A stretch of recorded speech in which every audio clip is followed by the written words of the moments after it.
Tem uma tarefa esperando por você agora. Você sabe qual é. Ela está lá no fundo da sua cabeça, naquele cantinho que você tenta não olhar, fazendo aquele barulho baixo e constante que não para nunca. Pode ser o e-mail que você precisa responder faz dias.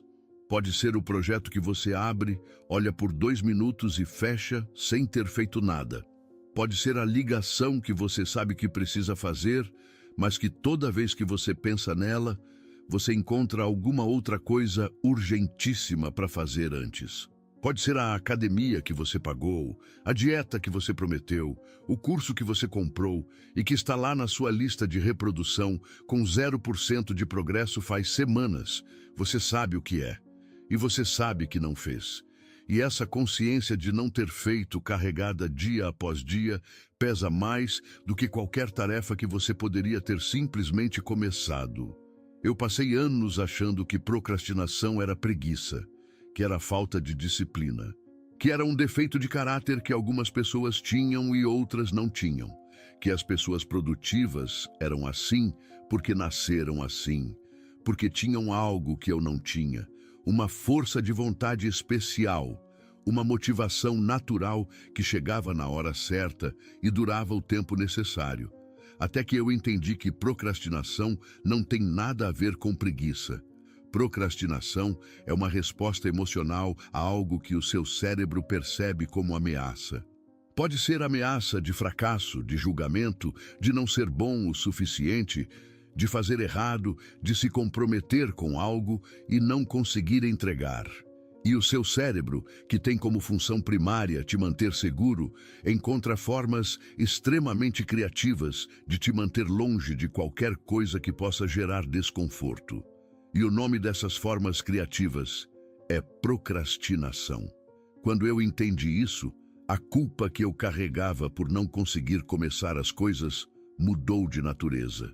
Não sumiu, mas mudou. Porque agora eu sabia que o problema não era eu ser fraco, era eu estar usando a ferramenta errada para resolver o problema certo. Força de vontade não vence procrastinação de forma sustentável. Motivação não vence procrastinação de forma sustentável. O que vence procrastinação é um sistema simples que engana o seu cérebro antes que ele possa montar a defesa. E o sistema mais simples, mais eficiente e mais transformador que eu já encontrei se chama Regra dos 5 minutos. E é sobre ela que eu vou falar hoje, do começo ao fim, do jeito que ela funciona de verdade, não como teoria, mas como prática que muda o que você consegue fazer todos os dias. A regra dos 5 minutos é simples de explicar e profunda de entender. Você não se compromete a fazer a tarefa, você só se compromete a começar a tarefa por 5 minutos. Só isso, 5 minutos. Não para terminar, não para avançar significativamente, não para fazer bem feito, não para estar no nível que você sente que deveria estar. Só para começar. E depois de 5 minutos, você tem permissão total de parar. Você pode fechar o computador, pode sair da sala, pode ir fazer outra coisa. A única obrigação é os 5 minutos de início. Parece simples demais para funcionar. E é exatamente essa simplicidade que faz ela funcionar. Porque o seu cérebro, que estava montando toda uma defesa contra a tarefa enorme e ameaçadora, não sabe como montar defesa contra 5 minutos. 5 minutos não parece ameaça. 5 minutos parece gerenciável, parece pequeno, parece inofensivo. E quando o cérebro baixa a guarda, você começa. E quando você começa, acontece uma das coisas mais consistentes da psicologia humana. Você continua. Existe um princípio que os psicólogos chamam de efeito Zeigarnik, que diz que o cérebro humano tem uma tendência natural a querer completar o que começou. Uma tarefa iniciada cria uma tensão cognitiva que o cérebro quer resolver. Não terminar gera um desconforto que, curiosamente, é maior do que o desconforto de continuar. Então, quando você começa por 5 minutos, você ativa esse mecanismo. Você cria atenção. E a atenção te puxa para frente muito mais facilmente do que qualquer discurso motivacional jamais vai te puxar. Você não precisa de vontade para continuar depois que começou. O próprio começo gera a vontade de continuar, mas só depois de começar. E é aí que a maioria das pessoas trava, no antes de começar. Agora vamos falar do que acontece no antes de começar, porque esse é o campo de batalha real. É ali que a procrastinação age. Não quando você está no meio da tarefa, não quando você já abriu o documento ou já colocou o tênis. É no momento anterior ao começo, quando a tarefa ainda está no campo da abstração, quando ainda é só uma ideia de algo que precisa ser feito e não uma coisa concreta sendo feita. Nesse campo abstrato, o cérebro tem toda a liberdade de inflar o tamanho da tarefa, de imaginar todas as formas que pode dar errado, de comparar o seu ponto de partida com o ponto de chegada e transformar a distância entre os dois numa razão para não dar nem o primeiro passo. E tem um mecanismo específico que o cérebro usa que você provavelmente reconhece sem saber o nome. É a busca de condição ideal. É quando você vai começar, mas antes precisa organizar a mesa. E quando a mesa está organizada, você percebe que precisa de um café. E quando você foi buscar o café, você viu uma mensagem no celular e respondeu. E quando você voltou para o computador, já eram 40 minutos depois. E você ainda não tinha começado. Cada uma dessas ações parecia razoável isoladamente. Em conjunto, eram o seu cérebro fugindo do desconforto do início, usando todas as ferramentas disponíveis. A regra dos 5 minutos corta esse ciclo na raiz, não porque elimina a vontade de fugir, mas porque reduz o alvo a um tamanho que não justifica a fuga. A primeira forma de aplicar a regra que eu quero que você entenda é a mais básica. Você tem uma tarefa que está evitando. Você senta, abre o que precisa abrir, coloca um timer de 5 minutos e começa. Não pensa no todo, não pensa no resultado final, não pensa em quanto tempo vai levar para terminar. Pensa só nos próximos 5 minutos. O que eu posso fazer nessa tarefa nos próximos 5 minutos? E faz isso. Quando o timer tocar, você avalia. Na maioria das vezes, você não vai querer parar, porque agora você está no meio, o mecanismo de completar o que começou está ativado, e continuar é mais natural do que parar. Mas mesmo que você pare, mesmo que você realmente feche tudo depois de 5 minutos, você fez algo que antes de começar parecia impossível. Você começou. E começo é o que muda tudo. A segunda forma de aplicar é para tarefas que têm um componente emocional pesado. As tarefas que você evita, não porque são difíceis tecnicamente, mas porque carregam algo emocional. A conversa difícil que você precisa ter.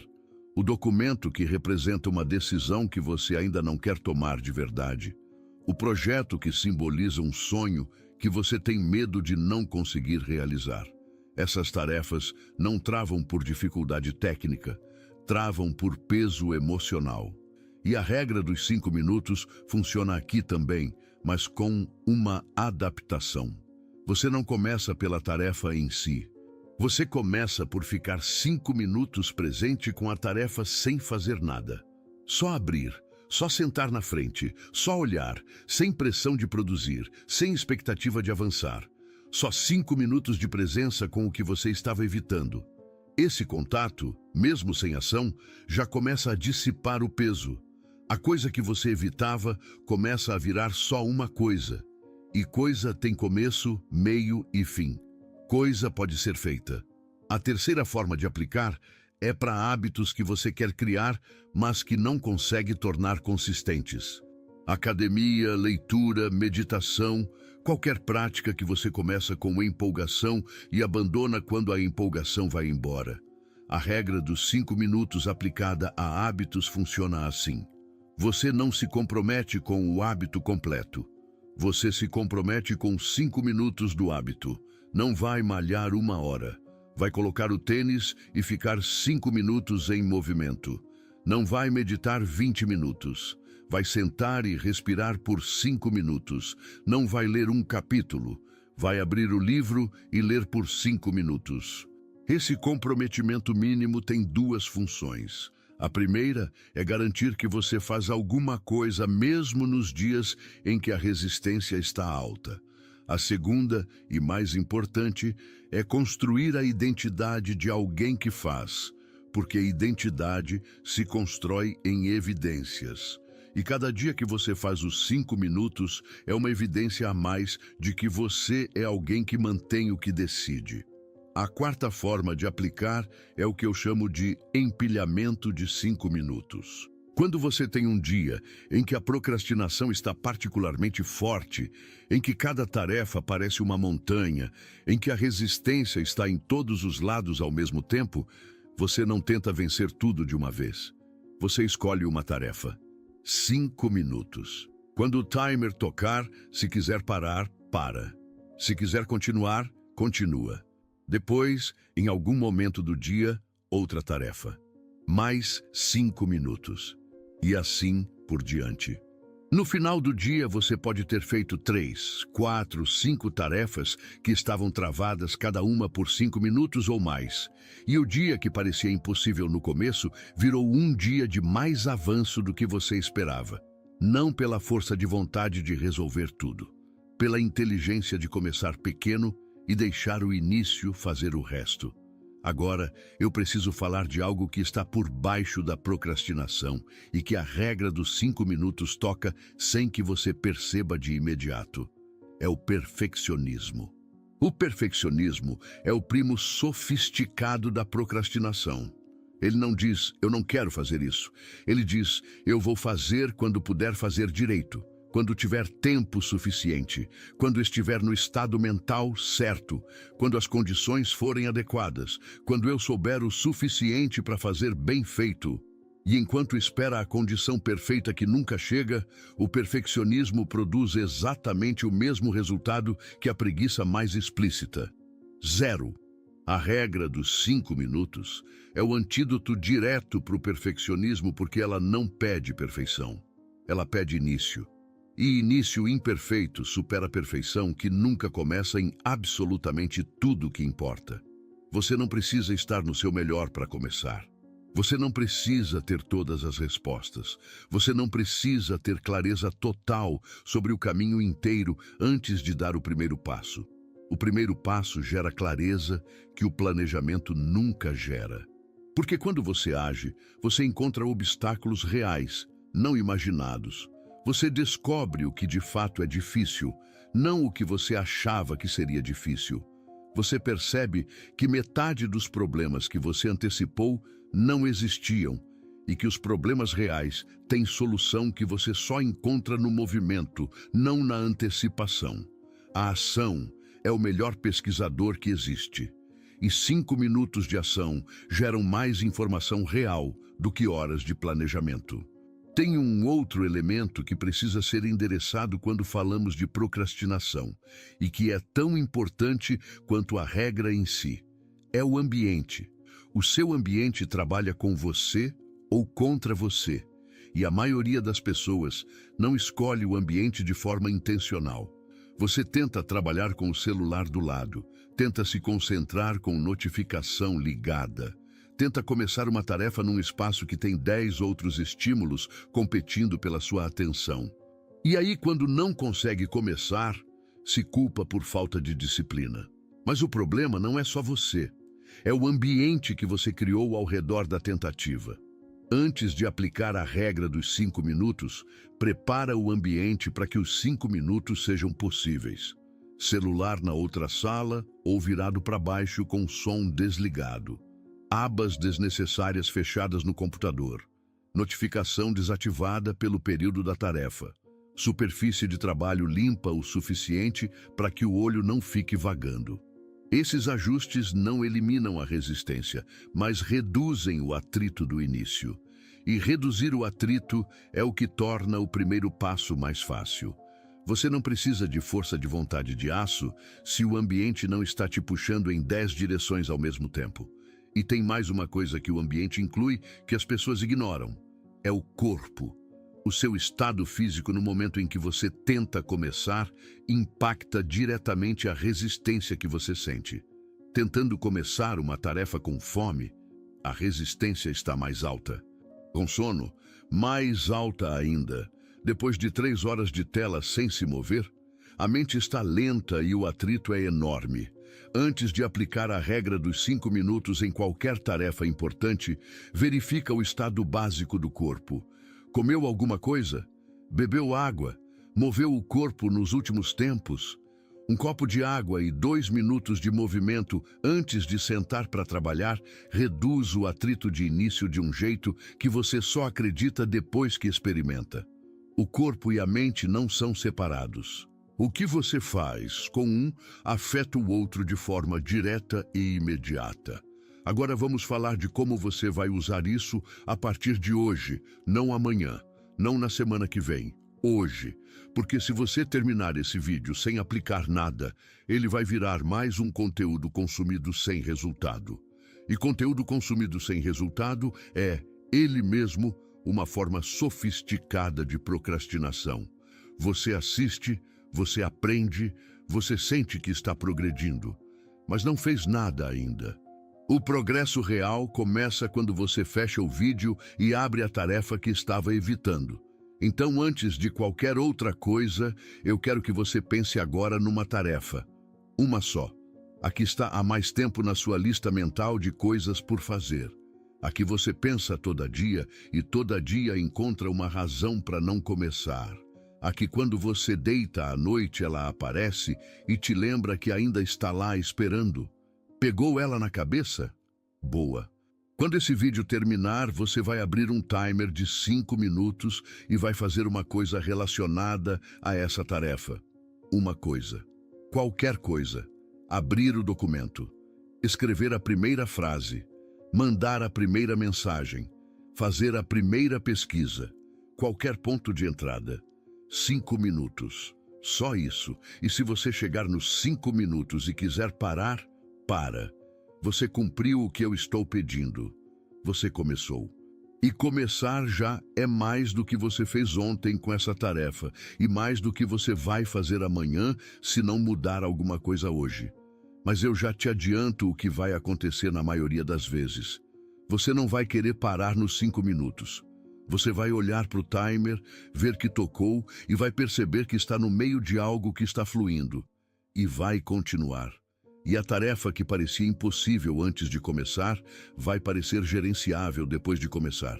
Não porque ficou mais fácil. Porque você saiu do campo da abstração, onde o cérebro infla tudo, e entrou no campo da ação, onde a tarefa tem o tamanho real que sempre teve. A procrastinação não é o seu inimigo. Ela é um sinal mal interpretado. É o seu cérebro tentando te proteger de um desconforto que ele superestimou. E agora que você sabe disso, agora que você tem uma ferramenta que funciona com o seu cérebro, em vez de contra ele, você pode começar a tratar esse sinal de forma diferente. Não com força de vontade, não com autoflagelação, não com promessa de que você vai ser mais disciplinado a partir de agora. Com 5 minutos. Toda vez que a resistência aparecer, toda vez que a procrastinação tentar montar a defesa, você responde com a menor coisa possível. Começo. Início. Primeiro passo. 5 minutos. E ao longo do tempo, esses 5 minutos se acumulam. Essas tarefas que começaram de forma tímida e hesitante vão sendo completadas. Esses hábitos que você nunca conseguiu manter vão ganhando raiz.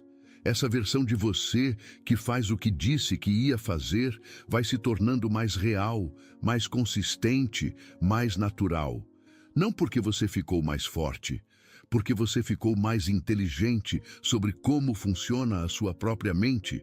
E usar a sua mente a seu favor é a habilidade mais valiosa que você pode desenvolver.